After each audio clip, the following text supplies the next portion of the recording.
We have this idea that we are always the same person, and that we will keep ourselves that way.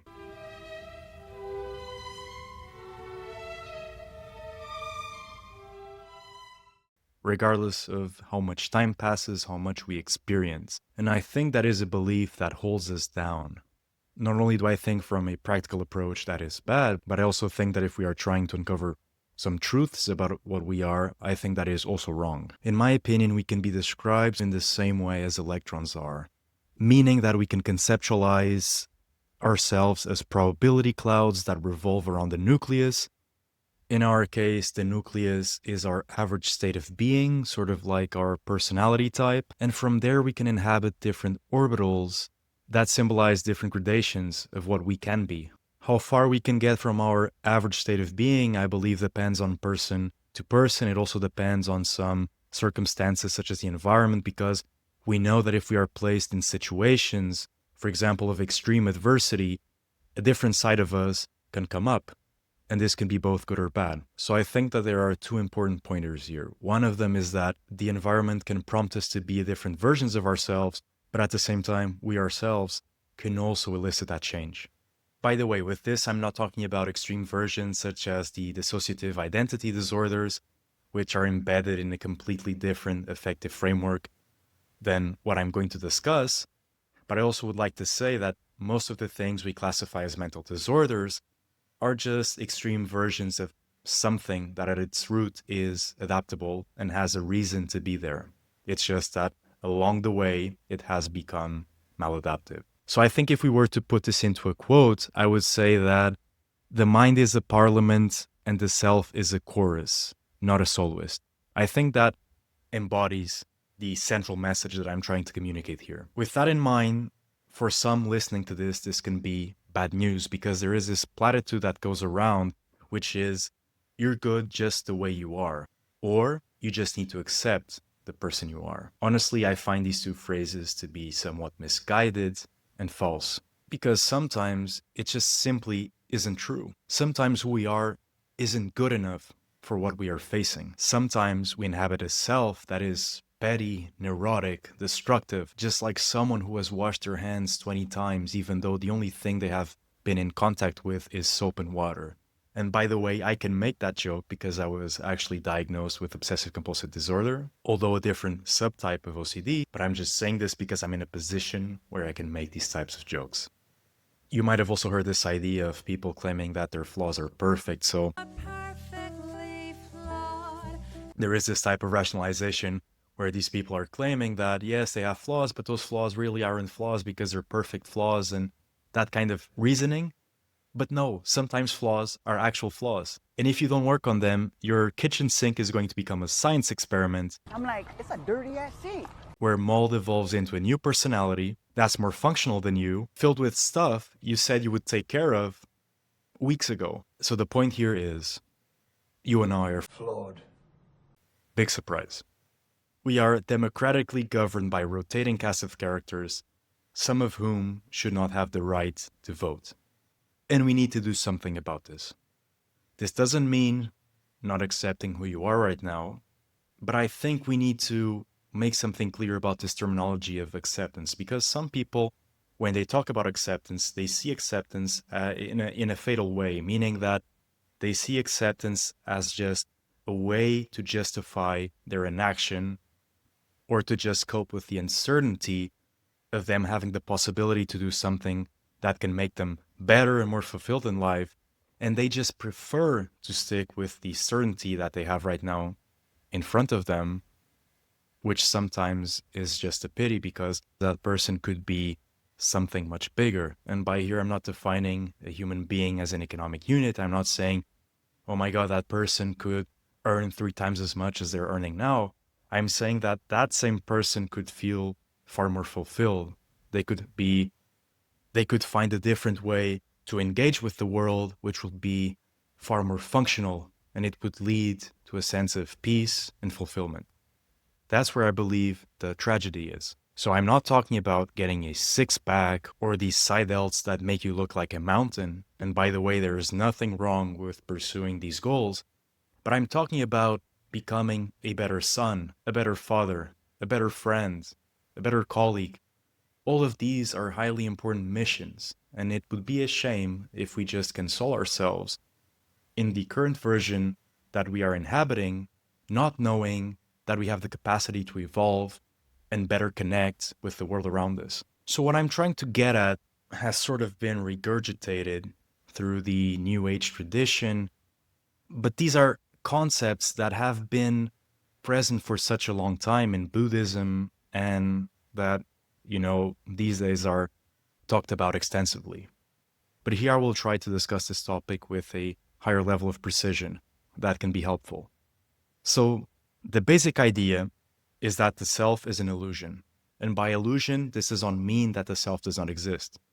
An illusion is something that seems one way, but in reality is something else. And so I need to clarify what the self seems to be to a lot of people, because it just feels that way, is that the self is something that is immutable, that doesn't change over time.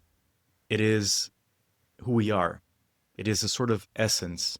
It's something that is behind our eyes, in the middle of our head, and it is the driver of every action that we take. Without getting into discussions about free will and stuff like that, what I would like to say is that my view of the self is more similar to that of David Hume's, who claimed that the self was a bundle of thoughts and sensations. And then these thoughts and sensations are sort of wrapped in a narrative that we create ourselves and that we inherit from socializing and contacting with other people. And so at the end of the day, we are a story that keeps changing over time. There is a sort of average to the way we experience the world because we tend to behave in a similar way. We tend to react to adversity in more or less the same way, but that doesn't mean that we can't operate differently. So if you're interested in neuroscience or psychology, you've likely heard that our visual field and basically the rest of our sensory experience is constructed by our brains. However, we tend to think that there is some sort of independence between what we call the self and the rest of our phenomenology. So we tend to separate the self from the rest of our experience. And so I think that this is problematic because, once again, I don't think it is true. And at the same time, it can make us resist change. It makes us internalize everything, and it makes us disregard the idea that the environment molds the self, but the self also molds the way we perceive the environment. So there's this bidirectional communication, and at the end of the day, it's sort of a web of connections that influence one another. So realizing that we actually have degrees of freedom to ourself in the self that we currently inhabit can be a sort of hidden superpower. Because this means that we have the ability to adapt and actually become more resilient in the face of adversity. So just like a smartphone, we can also receive updates. Although, of course, some updates are good and other updates are just a Trojan horse attack and now you have a virus within you. So basically what this means is that we can change, and we can change to a better version of ourselves or a worse one. Okay, so I've been rambling a lot. How can we actually make this into something practical? How can we take advantage of this reality that we actually have several degrees of freedom that allow us to inhabit more adaptive selves? I think we can start with two questions. One of them is, why do I sabotage my goals? I think this is a pertinent question for many people. For some, maybe it isn't. But I think most of us tend to self-sabotage. We tend to have these ideas or these goals, and then we just end up creating different ways where we are knowingly or unknowingly creating these obstacles that completely hinder our capacity to achieve. So I think we can start there. I think that is an interesting question to ask, because by answering that question, I think we tend to find out some of our core fears.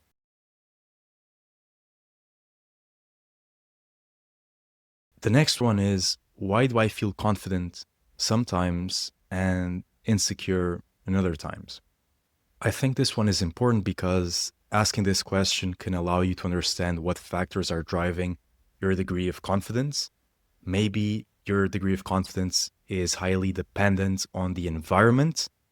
And this can be a problem because it means that you are consistently going from a state of confidence to insecurity, because as we know, the environment is consistently changing. So if you anchor your sense of self-confidence to that, then you will always be in some sort of trouble. But I think this question is important because our degree of confidence can be a good proxy to understanding what type of progress we need to make. Because as we know, sometimes we are overconfident. We judge our capabilities to be higher than they actually are, and then we get surprised, and that's okay. We make mistakes and we learn from them. And sometimes we are insecure without having any concrete reasons to be that way.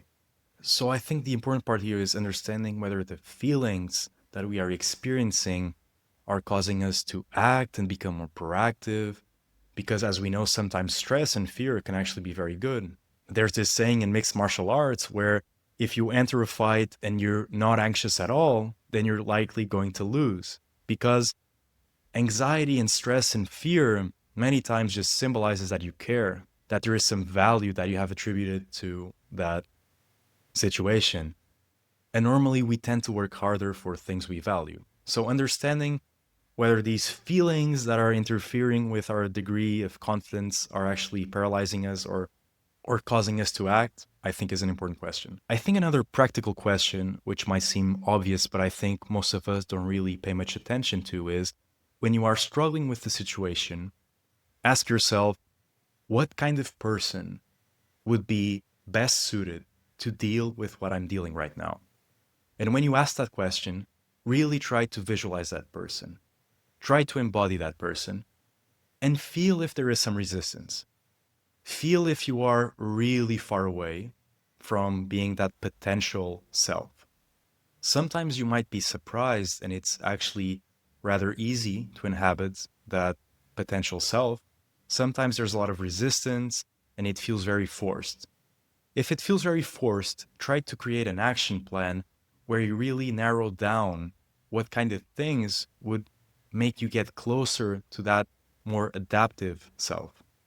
The goal here is to look inwards and try to understand that you have different parts of you, and some parts are closer to who you need to be to deal with that situation than others. So what you can start by doing is just try to figure out those parts which are closer to your goal, identify how far that part is to the actual self that would be more adaptive for that situation, and like I said, be proactive about it.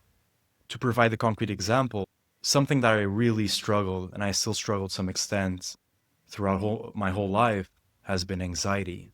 I've been overly defensive, which made me not pursue certain opportunities.